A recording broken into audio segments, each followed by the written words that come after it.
Nous sommes ravis de vous savoir nombreux à l'écoute de ce journal. Merci pour votre temps d'écoute. Bienvenue. Le mouvement des femmes unies du Parti UNIR a fait don de kits scolaires à 9 écoles primaires publiques de Lili-Godo. Que peut-on savoir de l'accident vasculaire cérébral? La réponse dans ce journal avec Dr Languede Kokou, cardiologue au CHR Thiévier.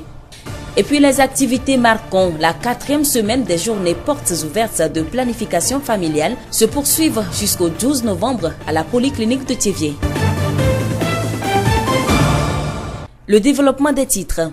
Les écoles primaires publiques de Rové, Yobome, Yobosedro, Ezo, Adidokpo, Bagoukope, Lakoto, Beve et à Dangbe, tous dans le canton de Lili-Godo ont reçu la visite du mouvement des femmes unies ce mardi. La tournée a permis à ce mouvement de s'imprégner des réalités de ces écoles, d'encourager les élèves et de soutenir les parents à travers des dons de kits scolaires. Miesso Mablé, trésorière générale du Bureau national du mouvement des femmes unies. Mon équipe et moi avons décidé d'entamer la tournée dans le canton de Batopé, plus précisément à Lili-Godo. L'objectif, c'est de venir en aide aux enfants déshérités. Il y a des enfants dont les parents ne pouvaient pas les aider à réaliser la rentrée scolaire. Donc, nous avons constitué des kits pour pallier à ce manque. Nous avons vu la joie sur le visage des enfants, sur le visage des enseignants qui nous ont dit que c'était devenu un casse-tête pour eux parce qu'ils ne savaient pas quoi faire pour que les enfants puissent aller à l'école. Et c'est un soulagement pour eux de voir ces gestes de notre part. On ne va pas faire seulement à Lili-Godo, mais Lili-Godo étant mon canton, j'ai demandé à ce qu'on commence là. Nous allons entrer dans les autres cantons d'ici jeudi. À l'endroit des élèves, je leur dirai de tout faire pour réussir en fin d'année. Je leur dirai que nous voulons primer l'excellence en fin d'année et que les 5 premiers auront des prix. Miesso Mablé, trésorière générale du Bureau national du mouvement des femmes unies. Dans toutes les écoles visitées, le mouvement a été bien accueilli par les directeurs et les élèves. Les kits sont composés de cahiers, bics, livres et autres articles scolaires. Nous allons suivre en un seul sonore les impressions des directeurs des écoles visitées. C'est Jinlan Yao, directeur de l'EPP d'Idokbo. Je tiens vraiment à remercier le geste vraiment très louable que le Parti UNIR continue par nous faire. Nous souhaiterions que ça ne s'arrête pas ici, que ça soit continuel. Je m'appelle Madame Hoji Akou, je suis la directrice de l'EPP Rové. Nous, on ne peut que remercier les donateurs parce que nous sommes dans un milieu où il y a vraiment des nécessiteux. Donc, ce kit scolaire va aider beaucoup d'entre eux pour pouvoir copier leurs leçons. Parce que j'ai vu dans les choses, il y a des cahiers, des bics, tout ça là. Donc, ça va les aider. Donc, nous, on ne peut que remercier les donateurs. Nous leur promettons que avec ces kits-là, on va travailler bien et que l'année prochaine, ils auront les résultats de ce qu'ils nous ont fourni. C'est Galé Kokou, directeur EPP Yobomebe. Les kits qui sont mis à la disposition des élèves, ils vont bien entretenir pour leur réussite et la réussite de l'école de Yobomebe. Tout comme les directeurs, les élèves ont eux aussi témoigné leur gratitude envers les donateurs. Nous, élèves de EPP Yobomebe, remercions le chef de l'État d'avoir passé à nous pour les kits scolaires. Nous allons bien utiliser pour notre réussite. Nous sommes contents de ce qu'on nous a donné. Nous remercions les donateurs. Nous promettons de faire bon usage. Nous sommes contents de recevoir ces kits scolaires. Nous remercions les donateurs. Que Dieu leur bénisse. La voix du Zio. La journée mondiale de sensibilisation sur les accidents vasculaires cérébraux est célébrée le 29 octobre de chaque année.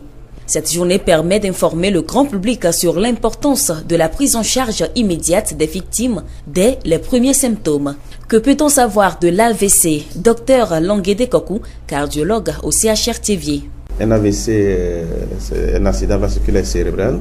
C'est un arrêt brutal de la circulation du sang dans une zone du cerveau, si je vais m'expliquer en termes très bas. Cela occasionne un déficit neurologique de survenue brutale en relation avec la lésion engagée au niveau du parenchyme cérébral. Avant de parler des causes, nous allons juste expliquer un tout petit peu ce qui se passe.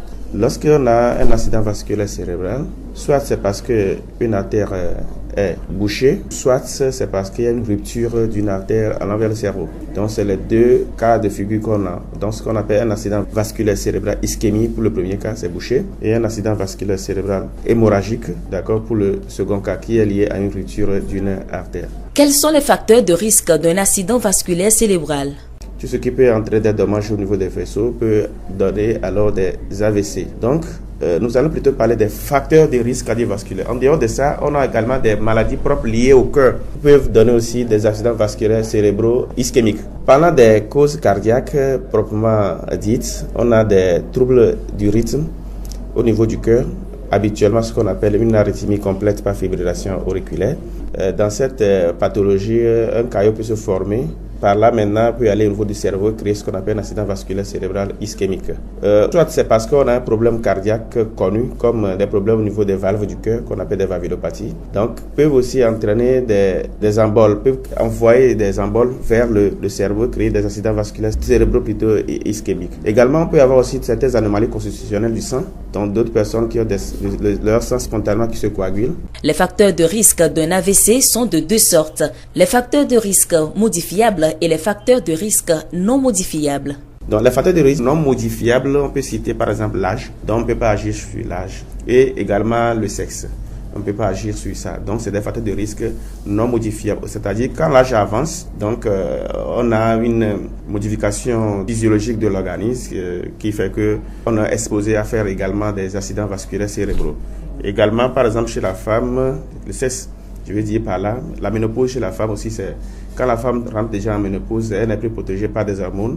Donc par là aussi, elle est aussi exposée à faire des facteurs de risque cardiovasculaire et par là également faire des accidents vasculaires cérébraux. Maintenant, sur les facteurs de risque modifiables, sur quoi on peut agir et avoir une maîtrise et puis contrôler ou bien prévenir la survenue des accidents vasculaires cérébraux, on peut citer l'hypertension artérielle. Je peux dire que c'est une maladie silencieuse, comme on a l'habitude de le dire, elle n'a pas de signe, mais l'une des manifestations des modes de découverte, c'est les AVC par exemple. C'est-à-dire, vous êtes hypertendu, vous ne vous connaissez pas, subitement, vous faites ce qu'on appelle un déficit et puis on se rend compte que la tension est élevée. Ça, c'est inaugural. D'accord, l'hypertension, c'est une maladie très dangereuse. Je pense qu'on aura le temps de revenir sur ça. Donc, c'est un gros facteur aussi qui cause les AVC. À tous ces facteurs s'ajoute aussi le diabète, l'obésité, la sédentarité ou le manque d'activité physique et le taux de glycémie élevé. Dr Languédé nous parle des effets de la graisse et du tabagisme. Beaucoup de graisse, c'est pas bon pour l'organisme. Qu'est-ce qui se passe? Ces graisses s'accumulent surtout dans les vaisseaux. Donc ça forme ce qu'on appelle des plaques. Et puis arrivé à un moment, si c'est des plaques instables, c'est-à-dire non fixées, donc ça peut se décoller et puis partir aller boucher alors le cerveau. Donc et également le tabagisme. On sait que le tabac fait vieillir les vaisseaux, ça détruit les vaisseaux de l'organisme partout, même d'autres organes également.